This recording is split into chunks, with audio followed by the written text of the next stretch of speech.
You're listening to Women's Cricket Chat with Hannah and Alex. This episode is brought to you by Black Rat Cricket. Remember, if you quote Women's Cricket Chat, you can get 15% off your teamwear. Opening up our week of podcasts for International Women's Week. It's the one you've all been waiting for, Enid Bakewell. Now, if you don't know who Enid Bakewell is, she is a real trailblazer for the women's game. She played in the first ever World Cup, winning it in 1973. Enid played a match-winning innings in that final, scoring 118 and taking 2 for 28 to help her team to victory. Across 12 tests and 23 ODIs between 1968 and 1982, she scored 600s, took 75 wickets, and in 12 tests, she scored a mammoth 1,078 runs at an average of 59.88 and took 50 wickets at an average of 16.62. She is such a legend that she is only one of 4 women to score centuries in consecutive matches. Enid is now 80 years old and is still wanting to pad up and hopefully play this summer. Just a heads up on the audio, we did do this over Zoom and it's pretty impressive that at 80 years old she's very tech savvy, so apologies if in places the audio isn't the best. How are you anyway? Have you been all at home, or have you been able to get out? Or Yeah, so at home, so you're honestly making my day today, so thank you so much for sparing some time to chat to us, because honestly, it's a pleasure. Absolute highlight. I was saying to Alex beforehand, I was like, you must be literally like the greatest guest that we could ever speak to be on our podcast. Are you two journalist friends? Yes, we are. You just know one another through journalism, or you know one another as friends? A bit of both. Yeah. Oh, yeah. Do you live in the north as well, Alexandra? No, I have lived in the north prior, but I currently live in the south, so it's a little bit warmer. Whereabouts? South London. Much warmer, isn't it? Yes. Well, I went down there because, of course, I'd tried to teach cricket up here. My first job, I went to an all-girls school, technical grammar school it was, and it was next door to a boys' school. So, of course, the girls, when it was PE, ran out like Billy-O because, of course, they were right next to the boys' school, weren't they? And, in fact, one of the girls who I actually taught with later. She gave me a job. And then I went to see her in New Zealand, Felicity Govan she was then. Anyway, I said to the woman PE advisor, it's okay for me to teach cricket in lesson time. Oh, no, she said, it's too unladylike.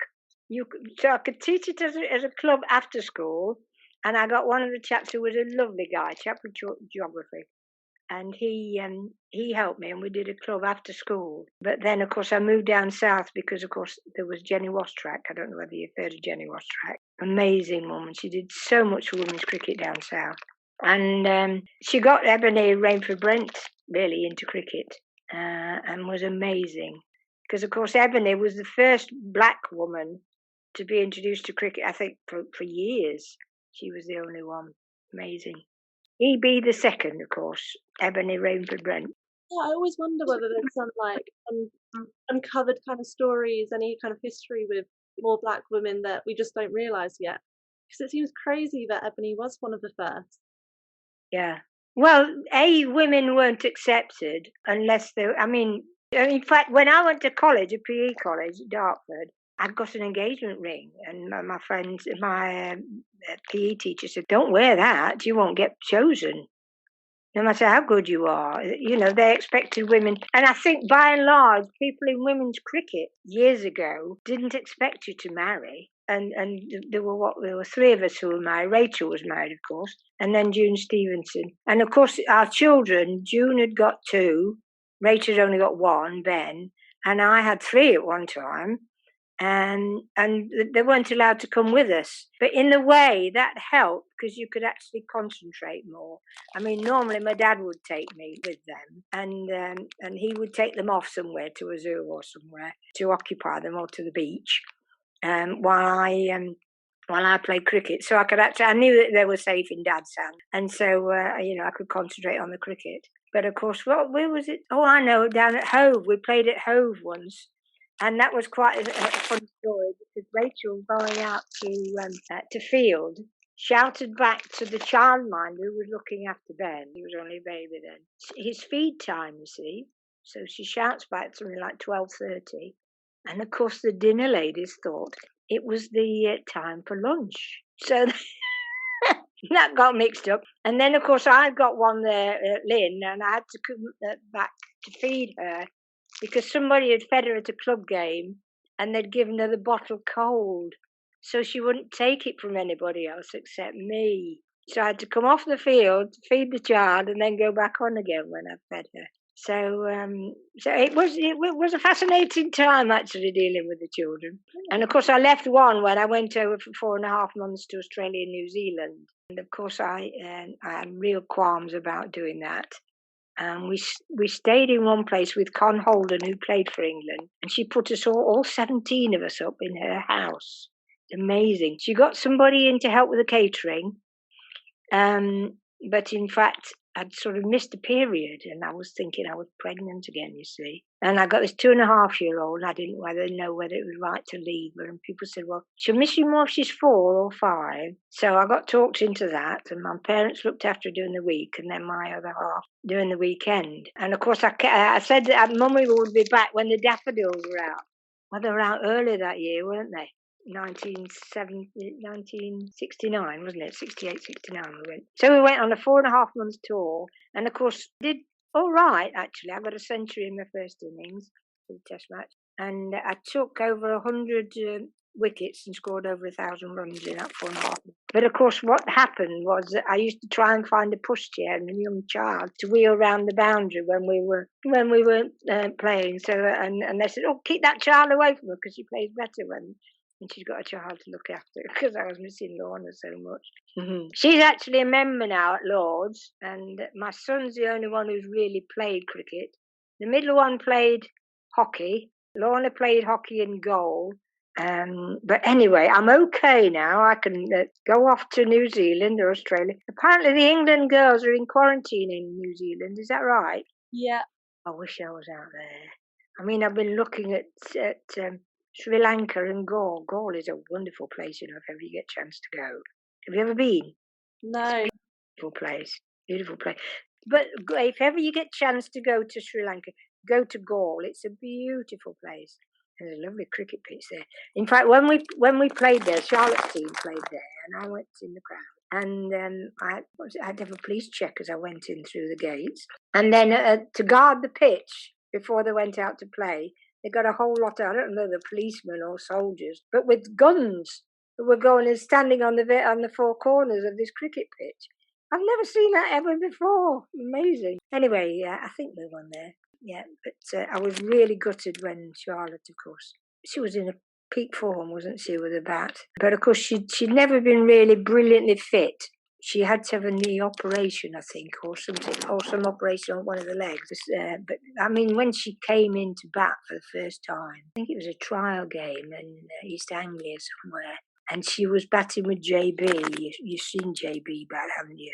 She is absolutely superb. And you never took a run to JB. She used to field at mid-off, and she would look at which angle the bat was coming down, and she would anticipate where the ball was going to go. You never took a run to JB. No way. And because of course she did the throw-in, didn't she, in the World Cup when we beat the Indians. Anyway, she was batting with JB, and she made JB look like a novice, Charlotte, the first game I ever saw her play. Amazing girl. Lovely character, beautiful character. And how old was she at that time? She wasn't very old. I don't think she was 20, but I wouldn't like to say. We'd have to look up on and check the records when she first played. And I don't. It wasn't an England game. I don't think it was some sort of trial game. I think, yeah, because she was playing against all England girls. But fabulous, yeah. We got some questions actually from Charlotte as well. So we basically over the weekend we put out a tweet, and we got so much interaction from it. So many people were messaging us, asking their questions, saying how much of an inspiration you are. So I've got a message here from Charlotte Burton. She's really looking forward to listening to the episode when it's released. Enid is a legend of the game and a true inspiration to women's cricket. I always remember her sledging me from the slips every ball, even when I was 12 years old. So many good memories playing against Enid, apart from when she got me out. Oh, I thought I learnt the sledging from the Aussies. I obviously didn't, did I? But it's funny you say that, because we were supposed to go to the West Indies with Ray Group, and she took us over to Spain, to the place there. And I've been since, and they've actually got a pitch named after Rachel. But in those days, they couldn't get away through to the coast. And so really, it wasn't the big success that she'd hoped for. And they got a wonderful pavilion with a huge golden roof, like in Germany.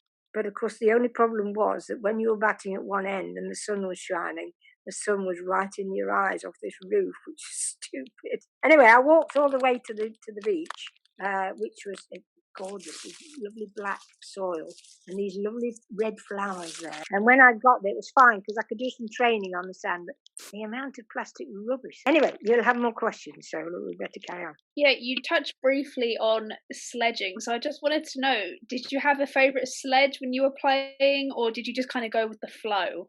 Oh, I'd ad-lib as I went along. Yeah, in fact, I once got told off by an umpire because I said something to one of our bowlers. I took the mickey out of her name. I have this thing that all the time I'm trying to take the Michael out of something, and the pun. I love puns.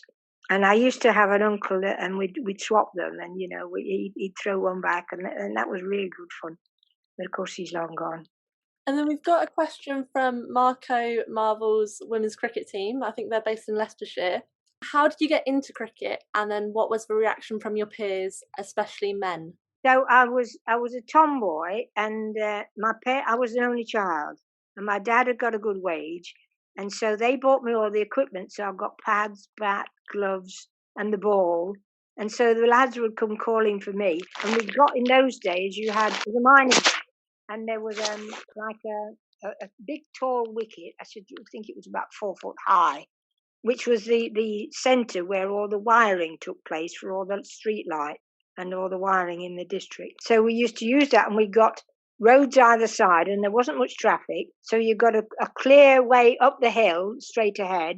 So it was like having a cricket pitch on the road. And of course, in those days, you could play on the road and you didn't have to worry about traffic until we lost the ball, of course, over the gardens if somebody hit it far. Anyway, but then we decided that we were going to, as we got a bit older, we could go further afield. So we tried, and we used to play on the pitch, which was next door to the parson's house, which was fine because my dad had got an allotment and he'd got umpteen apple trees on there. But of course, what did the lads want to do? And I was the only girl playing then. They wanted to hit the ball onto the parson's garden and scrump his apples, didn't they? So we got sent off from there. And of course, when the pit horses came up for the fortnight holiday, we couldn't play on there anyway. Anyway, we tried then going to the cricket pitch, which was a well-known cricket pitch, because there was a lovely football pitch and cricket pitch joined to one another, cricket pavilion. And we played right on the outfield, but no, the chap who I later played bowls with later on used to send us away from there. But I think that was the answer to, and probably why I use my feet when I played, because we then had to cut out our own pitch, which was opposite a cemetery, and we did it with scissors and shears, hedge shears, cutting this pitch. So we'd only got sort of the actual strip. The rest of it was foot-high or yard-high grass. So if you hit the ball in there, you had a hell of a job finding it. And my mum used to come up at some ungodly hour and try and help us finding it. But of course, you had to actually get to the pitch of the ball or hit it on the full. Otherwise, you never knew if you let it bounce what on earth it was going to do. So I think that is the secret of my success, that we were turned off so many cricket pitches, we had to make our own. Quite a good field now, actually, with the party cars and things. So I hope that answers the question. We had this question sent in by Scarlett, who's 11 years old and is from Lancashire. She wanted to know, what was it like playing cricket in a skirt? The reason that we swapped from a skirt was that JB, who was a brilliant fielder, slid down at one stage and she made such a huge scar on her thigh. Couldn't have the skirt down when she batted. So, but in summer it's fine because the only struggle was that you got your legs from the top of your knees and below the knees, because we wore socks up to nearly our knees. So you got like a tan there. You got a tan there, but nowhere else. But in fact, when it was hot and warm, and certainly in Australia, New Zealand, it was a heaven to play in shorts instead of trousers. So I like playing in shorts. It was a divided skirt, really. There were so-and-sos to iron, and of course they cost the earth. I mean, my mother had nearly had a heart attack when I told her I got to have these shorts to play for England and how much they were costing. But somebody actually from Surrey gave me a pair, which did help because they were quite expensive. But they were fun to play with. As I say, a bit of a so-and-so to iron. Well, in those days, we didn't slide quite so much, so we didn't get so many grass stains on that. But that was a problem. But of course, the thing was that we wore a blazer, white blazer, at first for England. Well, you could imagine going on a tour on board ship 6 weeks and going to Australia and then trying to keep it on tour. I mean, we were on tour for 4.5 months. But of course, Rachel brought in a bottle of blue one, which was good. So that was a big help. But I can't remember when trousers came in. Must have been after JB. But they were okay. So I think the trousers came in around 97. We spoke to Sue Redfern, and she mentioned what an inspiration you were to her, getting her involved in everything. And she told us the story of a player cut their knee in India, got it so infected. That's why they started to try and rally for trousers just to protect the cuts and everything. Yeah. I've not heard of anybody having a cut. And India's not the best place anyway, and you've got to be careful what you eat in India. Mary Pilling, who bowled and, of course, went to Dartford, and, of course, she used to stand up for give notices, and she'd always say, "Half past," because she came from up north, you see. And she said, "Don't eat anything that's not boiled or comes from a tin when you're in India." So I've only been in airports there. I think she travelled around there. Of course, she's travelled everywhere. Amazing character. We've got a question from Claire Jenkin. Right. Why do you think the Malvern Cricket Festival was so successful? A lot of people were teachers, and so it was in the summer holiday. And, of course, there weren't any England games then at that time. And, of course, people could get together, and they play every day at first.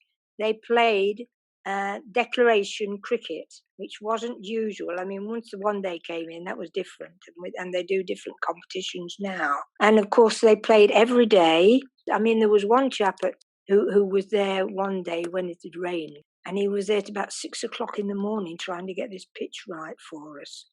And people had places to stay. So it was good business for people who got lodgings. And when they built 2 pitches at, I'm trying to think now, not Malvern, at Cornwall, they then made camping facilities available to a larger extent. I mean, we used to camp near the pub in Cornwall, but there wasn't much room there. They built houses on there now. But of course there was a toilet and there was a pub, so my other half could go in for a drink at night. My daughter never used to go in because she used to shout at the television. I don't know if she still does, but so she didn't dare go in.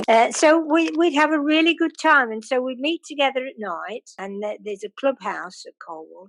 The men looked after us. We had a game on the Wednesday, which was against the fellas, and usually you'd try and say something, it's really nice and sunny up there, isn't it? Hoping that they would look up there when the ball came, you see, and then they'd lose sight of it.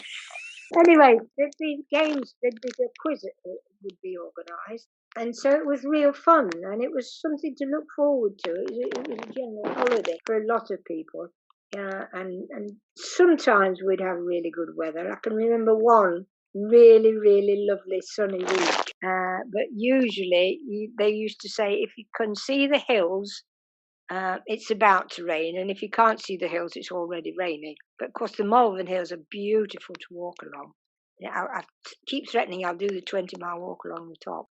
It's heavenly, wonderful. That definitely would be beautiful, because the Malvern Festival, I don't know if it's still running, but it was definitely running when I was a teenager and stuff. We had so many fond memories there. And I know there's a swimming pool there. And we got a question from Sarah Pickford, I think it was, who wants to know, why did you wear your bikini there so often? So we think there must be a story behind this. No, it was just to get a tan, basically. And I'd actually got to figure that I could wear a bikini. I can't wear a bikini now, of course. Why not? Well, actually, I sit on the front lawn. I've been on the front lawn today to get some vitamin D to my face. I took out a prawn sandwich and a hot chicken that I buy, and I give half of that to my son who looks after me, bless him. But I got this next door's neighbour's cat came, and of course I gave her some chicken. Then she wanted to come up onto my knee, so I came inside instead. But I go and sit on the sun in the sun on the front lawn, normally in a relaxer chair, but I put that away for the winter. So I'm just in an ordinary chair. That's the vitamin D. Instead of having evaporated milk, I drink evaporated milk. The bikini story then is just about getting some vitamin D and topping up your tan. Yeah. Probably showing off as well. I mean, I'm a big show off, I must admit. So when we went there, so I used to play for Somerset in the age groups and stuff. We got told we weren't allowed to wear bikinis. Right. Oh. Because of the lifeguards, the men and stuff. And at the time we were like, what? We were like 16, 17. It's outrageous. So sexist, isn't it? So sexist. Yeah. Well, they won't use the swimming pool now because I think the chap who was the contact at the school, I'm not sure he's not died. And certainly Audrey Collins knew him, and Audrey Collins has died. She was a fantastic character. Yeah. But there was one lady, Betty Maisie, went there. She went there, until she was 50, I think. And she was deaf as a post. And she used to have a friend stay with her in the caravan. And when we were on the campsite, she'd say, "Don't shout, you'll wake Betty." And I'm thinking, Betty's deaf as a post. She's not going to hear anything. But she put up a clothesline, and in fact, we hung things on there because you could otherwise you garrot yourself when you walked in the dark into this clothesline. We had really good fun there. It was brilliant. The last part of that question from Claire as well is, why do you think it holds so much historical importance for the women's game? I think the thing was, I don't know whether that was one of the starting points, but one of the girls who played for England as a wicketkeeper and an opening bat, she lived there, and I think that's why they started it at Cornwall. It welcomed everybody, and you could play with a test match player and a beginner, and they would temper the cricket for it. And of course, it did introduce people to declaration cricket. At first, there was no one-day stuff. People were all very friendly. They looked after one another. They would give people lifts. I mean, I went with somebody on a motorbike the first time I played, and perfectly safe. She was fine. I once remember taking people back because I didn't drink, and so if people were at the pub late at night and they'd had a drink, they couldn't drive back, could they? I think I took about 11 people in my little car. It was before you all had to wear seatbelts, of course. But we had a whale of a time. Yeah, you had a great time. And my cricket was never very good because I was either too tired or I've got to concentrate on the children as well, of course. I mean, I remember playing in Marvin once and shouting to them. I bought them new, trousers. No, they bought new anoraks. And I said, "You're paying for that anorak, if you..." Because they were sliding down the hill, weren't they, in the mud. But my other half, my husband, Colin, quite fancied JB.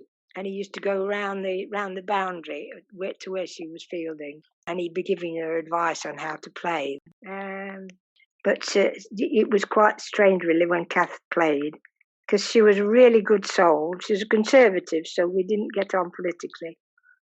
But in fact, I got told off by Edna Valentine, who used to coach our club side. And she said, "Why do you when Kath's bowling, why do you put somebody at really deep square leg?" I said, "Well, you watch her bowl. There'll be one go short on the leg, and they'll hit it down there." She said, "Oh, I see what you mean." But she now gives me a lift. We go out for a meal with people I played hockey, and we have a get together normally every month. Of course, that's been kicked into touch. Anyway, my team, Notts County, are winning at the moment. They're third in the table. Sorry, carry on with the questions. Oh no, it's brilliant, honestly. Hearing all your different stories and stuff. I think Alex has got the next question from Carol Camino, if you recognise that name. You know, Carol, yeah. Well, they put me up. Carol and Coral put me up at their well, it's like a farmhouse, really. It's gorgeous.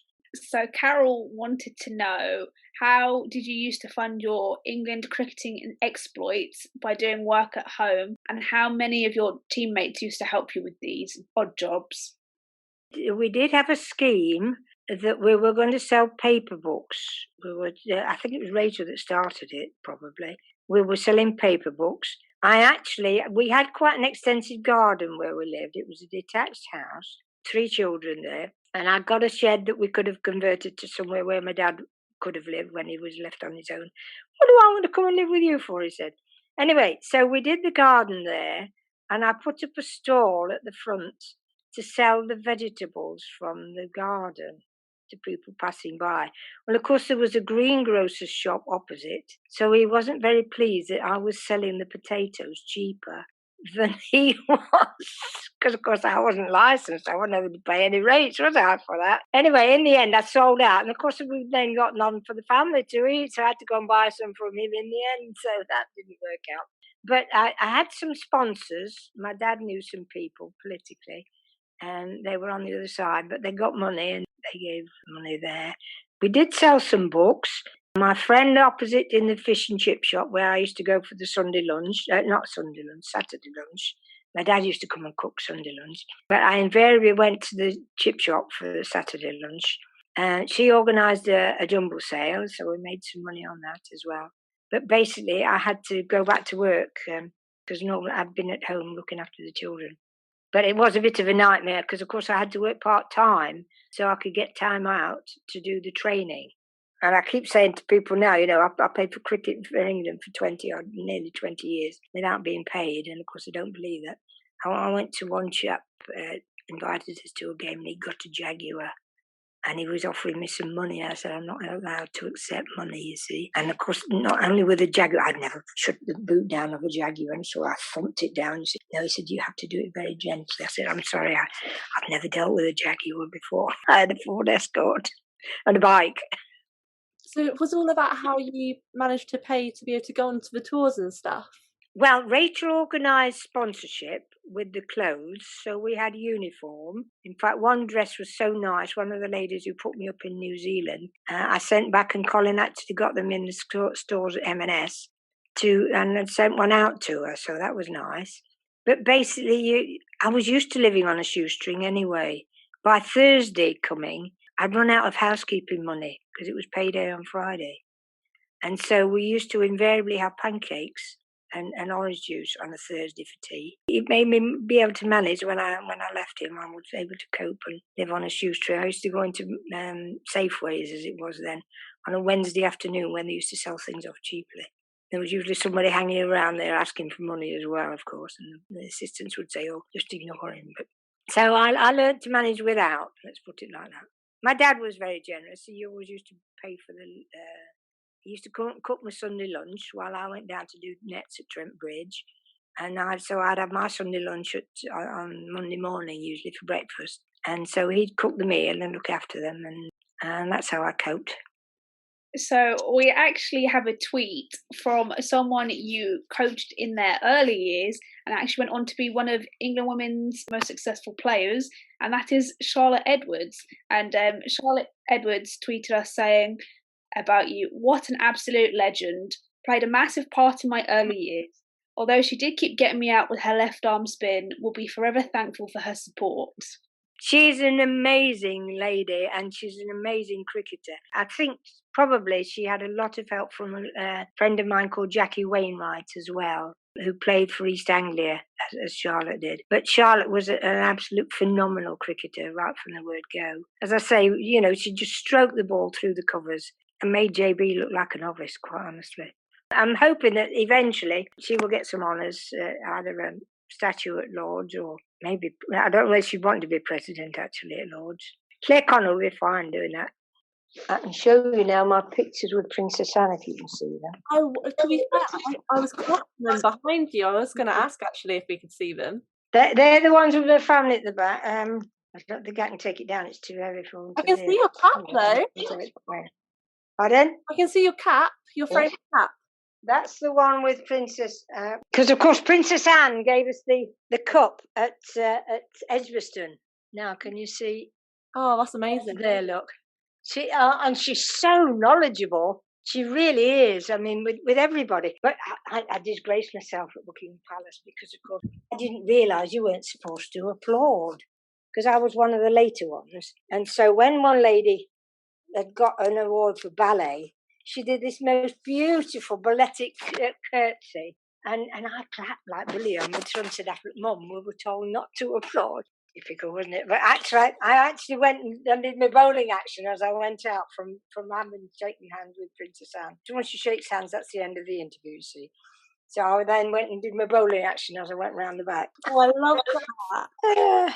Well, that was the reason I was there, because I took so many wickets. When in fact, the captain used to say the ones I couldn't bowl out, I could talk out. Which you can imagine, can't you? Yeah, surely it was for your runs as well. Over 1,500 odd runs, right? Yeah. It's got to be for your bowling and your batting. Well, the fact that Rachel was following us helped. I mean, and Lynn Thomas was a great partner as well. I really enjoyed playing with her, and of course I named my second daughter after Lynn. I was going to ask that actually. I wondered whether that was a link. Yeah, definitely, yeah. Oh, I love that. Yeah. In fact, Lynn bought Lorna, who is the eldest. She was named after Lorna Doone. Oh my God! So apparently, my husband named her, and I named the second, and then Lorna named the third one Robert, because she got a boyfriend called Robert who was at playgroup. We took Lorna to Trent Bridge, and of course she was up and down the steps there, and she got a white dress on. Can you imagine going to a cricket match in a white dress? Anyway, so Lynn Thomas bought her some in royal blue, which were far more suitable. Anyway, she's taken up the support because she supports.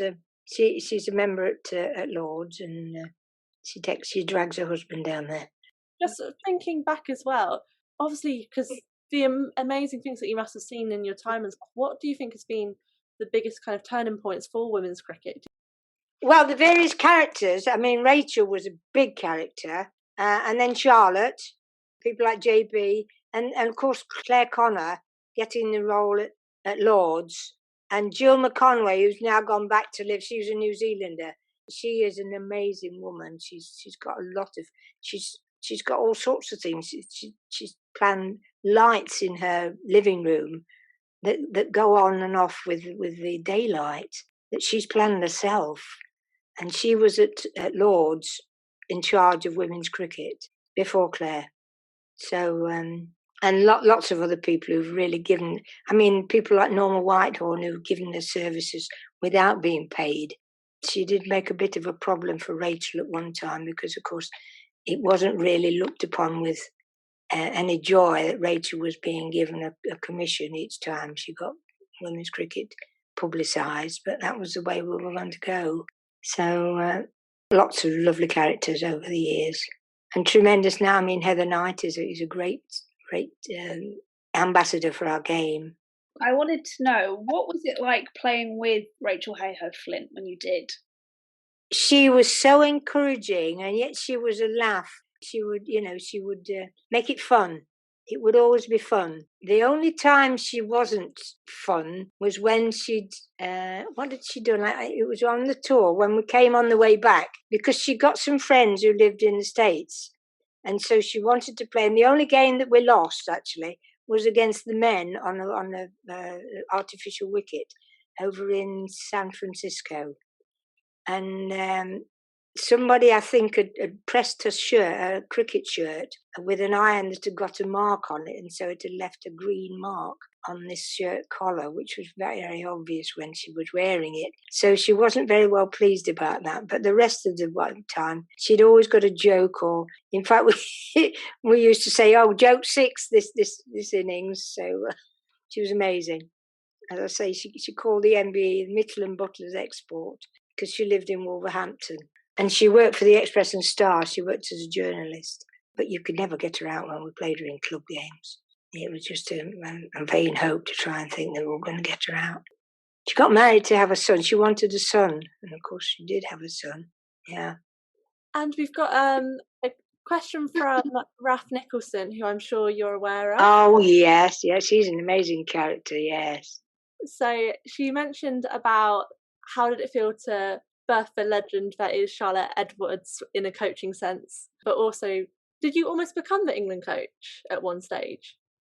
Yes, well, I coached the under-21s, and foolishly, when my ex-lecturer, Ruth Westbrook, gave up the job, she did offer it to me. But I don't drink or smoke.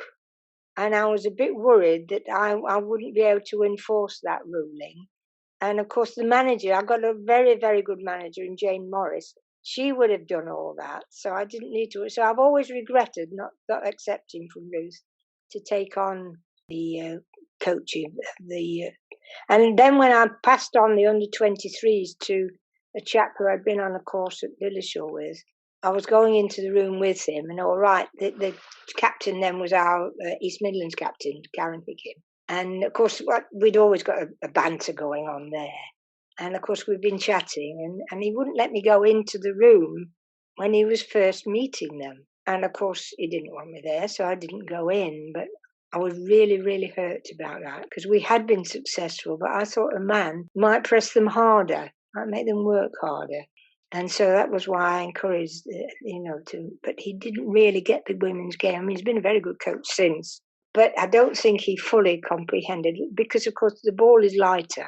The girls aren't as physically strong, are they, as the men? Can't be, most of them. And he came to me at the end and said, where did I think he'd gone wrong? And I'm sorry, but I just ignored him.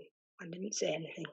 I could have said, well, you didn't invite me in to hear what you said, but anyway, that's over and gone, and they've got a very good coach now and a very, very good captain in Heather. I'm sure would love to chat to you as well, though. Do you get much involvement anymore or not? Well, I do as much as I can. Have you heard of Karen Elliott, who lives out in the east near Norwich? And we went over to Spain. And that's where we went to the pitch there, where they've named one after Rachel. And they've also taken down that pavilion with the gold rooftop. So they've got 2 pitches there now. And we've been over there, and I umpired, and I fielded in slip. She wanted me to bat. I wouldn't bat because I'd had one artificial knee. I need another one doing now. I had the COVID test, though, so I'm getting there. But unfortunately, if they call me into hospital on March the 1st, I booked my car in for an MOT. The last time I went on the bus, after lockdown, I went on the bus and the chap said, oh, your ticket's run out. Well, I hadn't used the darn thing, had I? So anyway, let me on for about 3 stops, and then I got off. But they played games over in Norwich, and I umpired for the last game. I umpired for 100 overs, and I was fine. I do now try to stop putting my finger up when it's out or appealing. No, it's all right to put the finger up, isn't it, as an umpire? But normally I say, how's that as well? It's so blatantly obviously out. But in fact, Carol, who sent a message earlier, Carol Camino, they came over, she and Coral came over and gave me a mask and all sorts of things. Yeah, they're amazing.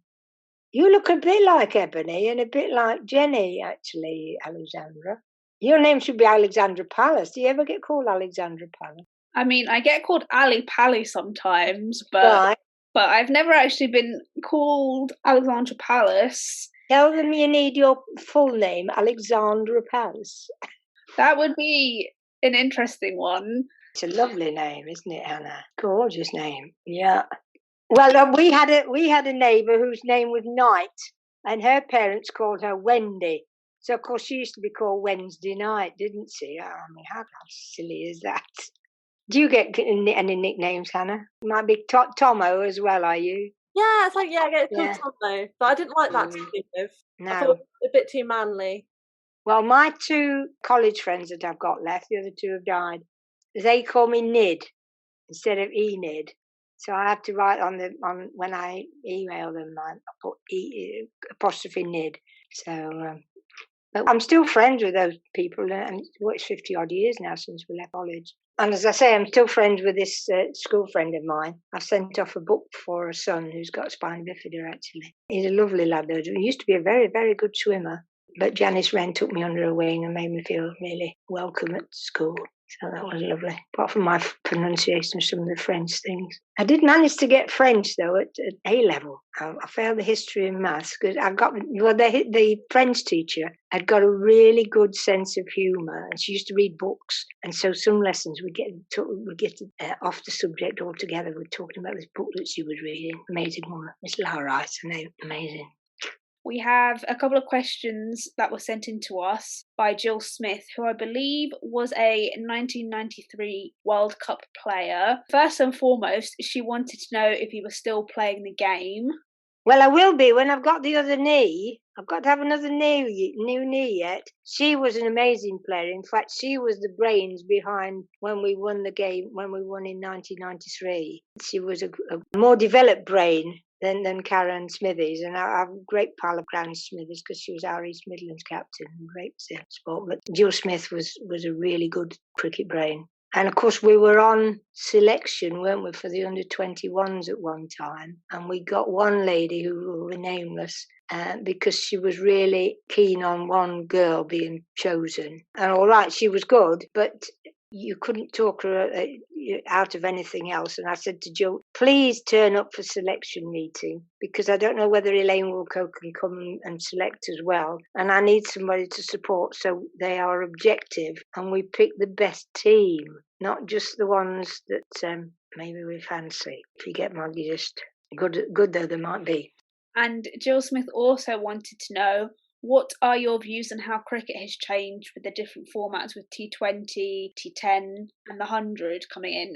Can't give a view on the 100 and the T10 yet because I haven't seen that. But I do like watching the T20. I mean, it's a different mentality, and it's amazing the number of shots that you can improvise. It's really good, and I think it's been so positive in introducing the public to cricket because they can see. And of course, it's it's a bit like a football match. You don't go all day to watch, and it's over in a shorter time. So. I'm looking forward to being at Trent Bridge and watching some of it down there. But I've had a text from one of my friends down at Trent Bridge who lives in Leicester, and we go and sit together and banter. So I'm looking forward to seeing the other two elements of the game. But yeah, the variety, it's the spice of life, isn't it? Jill also wanted to know, what format would you say is your favourite, and who was your favourite batting partner? I didn't bat very often with Rachel, probably Rachel. But I used to get on very well with Lynn Thomas as an opening bat. We seem to understand. But I did have a partner who she played in goal at Wembley once, but it was very muddy like it was with Rachel. And Rachel decided to come out and it wasn't the right decision, but you've got to make a decision. Her name was Pauline Richardson, who played for Notts. And we'd just sort of raise our eyebrows and we'd know that there was a run. But of course, we played so often together, that made the difference. And we wouldn't have to call. So, of course, the fielders didn't know whether we were running or not. But she played, as I say, hockey for England in goal. I think she played badminton for Midlands. And she played... I don't know that Rachel actually rated her, and there was another June Bragger who played for the Midlands who didn't rate her in the same way. She was quite portly, to put it politely. She did like a drink. She worked for Boots, and she used to go around taking them something to as a stimulant, as a vitamin, if they weren't very well, and obviously checking up that they were in fact off work legitimately. And not ragging the system. But she probably is the one that I played most succinctly with. But of course, playing at a club, you do, don't you? And at England level, probably Lynn Thomas. Amazing character. She could keep you amused all night. In fact, she amused herself one night. She bought this ukulele. She had a big handle for coming on the plane. She got one lot for a big hole thing, you know what I mean, for the grown-ups, and then another one. So she got all these ukuleles for the children in the family, and there were a lot in her family. She got an auntie wherever we went. I know there. I got an auntie there, she'll say. And somebody locked her in the room one night. She was playing this ukulele. Come back, blue lady, come back. Don't be blue anymore. Fingers were sore the next day, and of course she's right-handed, and she was bowling right-handed as well. So anyway, I'm telling tales out of school here. I shouldn't do that really. You should let the tales stay there on tour. She wouldn't mind, Olin. Well, we love the tour stories. Like any more tour stories that you can think of would be brilliant. So we have got a question actually about a tour. So what was it like taking an England under-19s team to South Africa? Oh, it was fascinating. We got two sort of elements. One's the one to stay by the pool and relax and sunbathe, and others that wanted to go adventuring. So I went with a lot that were adventuring, and we went we went to this campsite that we thought might be interesting. It's all closed down, wasn't it? We couldn't get in there, but it was a great experience. We saw the South African team there. Who was the one that Hansi Cronje, the one that got rigged for something, didn't he? Was he being bribed or something? Do you remember? He was the captain, and he came and played. Well, no, he came and stayed at the same hotel, and we had the other team that they were playing. I think it was the West Indians they were playing. Of course, the West Indians wanted to take all our girls upstairs to their room, didn't they? So we had to put a stop to that. But they only got ordinary sunbeds. But when the South Africans came, of course it was in South Africa, see, they got these posh lilo type things laid out on the bed. Yeah. So one law for the rich and one for the others. It's great in South Africa. Lovely weather, beautiful. Yeah. I was going to say you must have got plenty of vitamin D there. Yes, although I was ill when we went down to Cape Town. That was lovely there, and I never got to see the animals near the water because I was ill and I had to stay in. And then, of course, the physio said, "Come on, you've got to play. We need your spin bowling." So I was right back onto the pitch. I'd played in some shoes that hadn't got proper spikes in. And I'd done a hamstring, but she was ever so good, and she got me fit in a week. The Vivian, amazing. She was a remedial gymnast, which is another way of saying physio. My daughter's a physio. I just want to quickly steal a question here as well, because you've just reminded me. I read an article where you spoke about, I think it was the 1973 World Cup, about a match getting rained off because people weren't wearing spikes. That wasn't. That's right. Yeah. That's a little bit more about, obviously, the clothing that you wore and the technology of the game at that time. Well, we weren't given so much stuff. We had to buy our stuff. I mean, when I went down to Gunn & Moore for a bat, I'd think I was really begging to ask just for a bat. But some of them were asking. I mean, Derek Randall, I got on really well with Derek Randall because he's a real character. And we were on the same governing board at a special needs school, and we played a cricket game there. But he'd not bothered to oil one of his bats, and so it had broken up, hadn't it?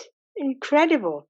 And of course they got socks and boots and shoes and whatever they wanted. Anyway, I there was a picture in the press with my bat, which had got like a black bandage on it. It was some sort of tape, I think. And Red Simpson at the time, he was the chairman there, and or director, whatever, in charge. And he said, I think you better come down and choose another Gunn & Moore bat. So I did. So I've had Gunn & Moore bats ever since. And Peter Wright looks after me as well. I've got new bags in the garage waiting for me to, yeah. So are you still sponsored by them, sorry? Yes. At Gunn & Moore, yeah. And I don't know whether you've spotted pictures, but I got one of all the team, all the ones who were left, because some have died. And I've got the Gunn & Moore bats at the front, displaying them. Got to do your best for them, haven't you? And they are good bats. Isn't Enid great? And isn't it wonderful for her to look back on her playing career with such fond memories? And if you were hoping for more Enid, you're in luck. Our part 2 drops tomorrow as our second podcast of 7 for International Women's Week. And to all our listeners, if you want to keep up to date with everything we're doing, you can follow us on Twitter at WCricketChat and on Instagram at Women's Cricket Chat. And if you want to give us a like on Facebook, we are Women's Cricket Chat. And if you wanted to give our personal Twitters a follow, Hannah is at HannahT1194 and I'm at Alex Jane Pereira. This has been Women's Cricket Chat. Tune in next time.